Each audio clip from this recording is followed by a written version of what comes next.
Hi again, this is Tom with When Angels Touch and Heart to Heart Chats number 23 today. Today we're going to talk another aspect of spiritual evolution. It kind of just happens, if it's going to happen, it's going to happen uh, with many different factors coming into your life. Today we're going to talk about how maybe another person comes into your life with a message, or it becomes even more than that. And you don't ever know when that's really going to happen, but it does happen to me many, many times. But I want to focus on one. Very noisy bird here. I'm going to focus on one today, and that is with a friend now, but a stranger in 2009. His name was Alan. Well, the story is that we published our first book called Journey to the Clouds in 2009. So, as anybody would do, you're trying to market your book. And we went to San Francisco for a book fair in a very large auditorium type structure. Thousands of people were in there during the day. And we had a booth and we were showcasing our book. A few hours into it, I get a tap on the shoulder from the back, and I turn around and here's this man, and he introduces himself as Alan. And he said, "I just drove 4.5 hours from Mount Shasta to see you today. I saw your book advertised in a spiritual magazine," which is true, "and," he said, "I wanted to meet you."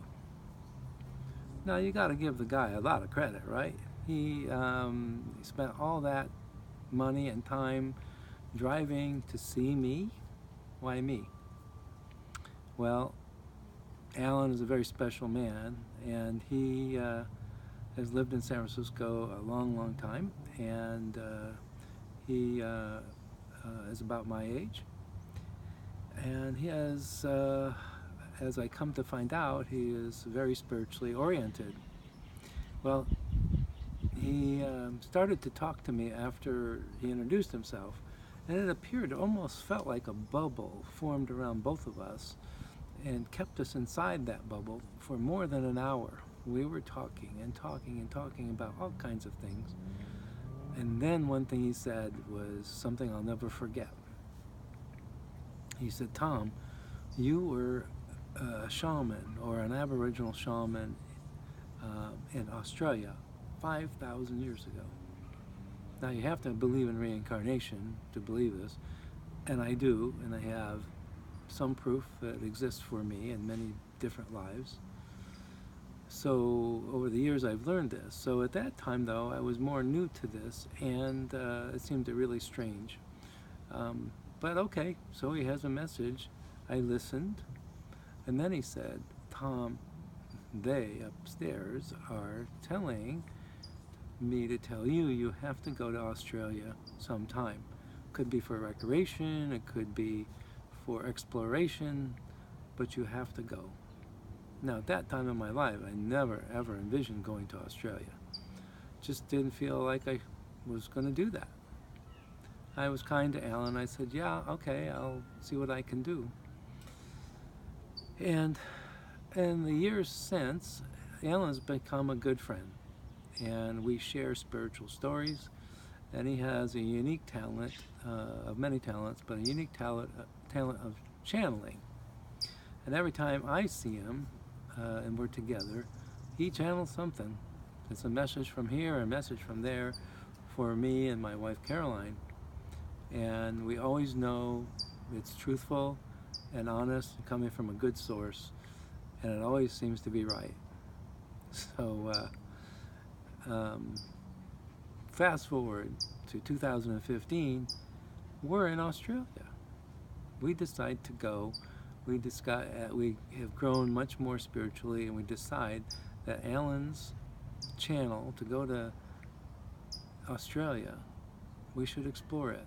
And one of the reasons was that there are some sacred sites in Australia, and we've been visiting sacred sites around the world. Well, there's a huge one there in the outback. It's called Uluru, Uluru, And next to it is another one called Katachuda. These sites are sacred to the Aboriginal people who still live there. They are the indigenous people, much like our Native Americans. Well, we were there for a week and we explored all around. We walked around Uluru twice, as well as Katachuda. And we saw many things, many spiritual things seemed to happen during that trip. And I think Alan was right. So we did what he said, and it proved to be accurate. It proved to be the right thing to do. Obviously, it's a big trip. It takes a long flight to get there from the United States, and it costs some money. So you have to be motivated to do it, right? Australia is a beautiful place, beautiful country. And so we learned a lot about Australia as well. So you never know when a message is going to come into you. You have to be open to it. It could come from anybody, and you don't know why they're sent to you, or to give you a message, or to give you information that you might use. Alan's a good example of how this happened for me and Caroline. So I hope you understand that these things may happen for you, or you've already experienced them, and they are what I would call opportunities to grow spiritually. With that, I will close and say goodbye. This has been Heart to Heart Chats number 23. Take care.